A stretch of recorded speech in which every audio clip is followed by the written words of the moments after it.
Deuxième des choses, un grand défi qui concerne uniquement ici la jeunesse, c'est l'islam d'Internet. L'islam d'Internet est en train de développer un islam de consommation, c'est-à-dire qu'il n'y a pas de réforme de la personne en tant que telle, c'est-à-dire qu'on consomme des conférences. On consomme des conférences.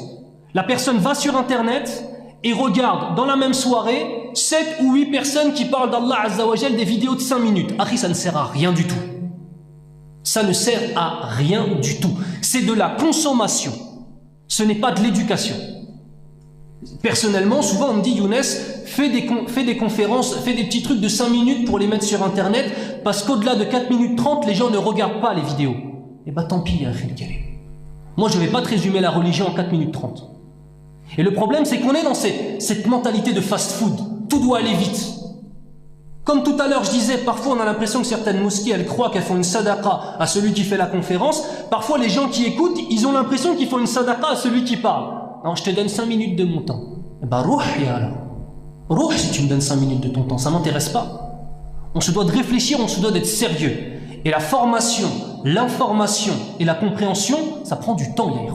Ça prend du temps. Et tout cet islam d'Internet n'a absolument aucune réalité.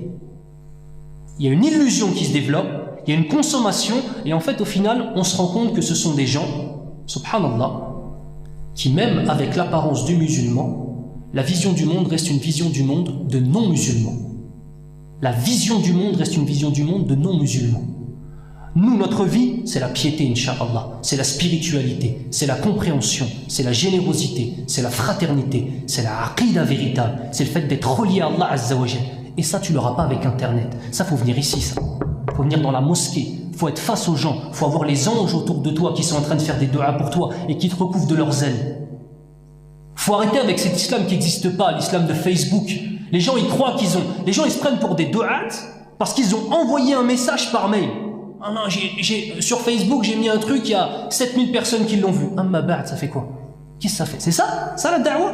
La da'wa, c'est d'aller visiter les gens quand ils sont malades. La da'wa, c'est d'aller voir ton père et de lui embrasser la tête. La da'wa, c'est d'aller voir les anciens et de leur embrasser la tête. La da'wa, c'est d'aller voir les gens et de les toucher et d'être véritablement avec des gens. Le monde réel. Pas ce monde d'illusion Internet qui ne veut rien dire. Rien dire. Une société de schizophrènes. Voilà, plusieurs personnalités. Voilà ce qu'on est en train de créer avec ce monde d'Internet qui est extrêmement néfaste. Regardez, subhanallah. Les gens, ils ont sur leur ordinateur, ils récitent, ils téléchargent combien de personnes qui récitent le Coran.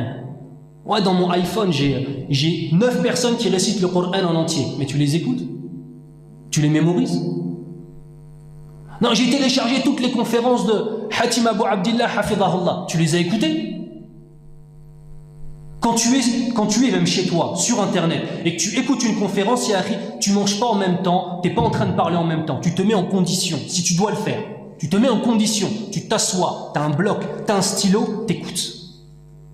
Et ça dure 1 heure, ou ça dure 1h30, ma'alish, c'est pas grave. Tu as donné 1h30 de ta vie pour Allah Azza wa Jal. Donc Internet, c'est une chose qui peut être positive, mais de plus en plus, subhanallah, je suis très sceptique vis-à-vis d'Internet, c'est en train de donner l'illusion du ilm, avec cher Google. L'illusion du ilm. Les gens, ils vont sur Internet, ah non, ça c'est halal, ah non, ça c'est haram. Et je pique. C'est subhanallah, les anciens, ils ont des qualités. Malheureusement, on est passé à côté, subhanallah. On n'a pas su questionner les anciens. On n'a pas su leur poser les questions pour pouvoir prendre de leur expérience. Les anciens, ils ne parlent pas dans la religion, surtout, il y a quelqu'un. Ça, c'est les jeunes, ça. Il a un avis sur tout. Toujours en train de parler. Non, c'est pas comme ça. Et je lis ce mec. On s'assoit, on apprend, on a une relation réelle avec les gens, et c'est comme ça qu'on évolue, incha'Allah ta'ala.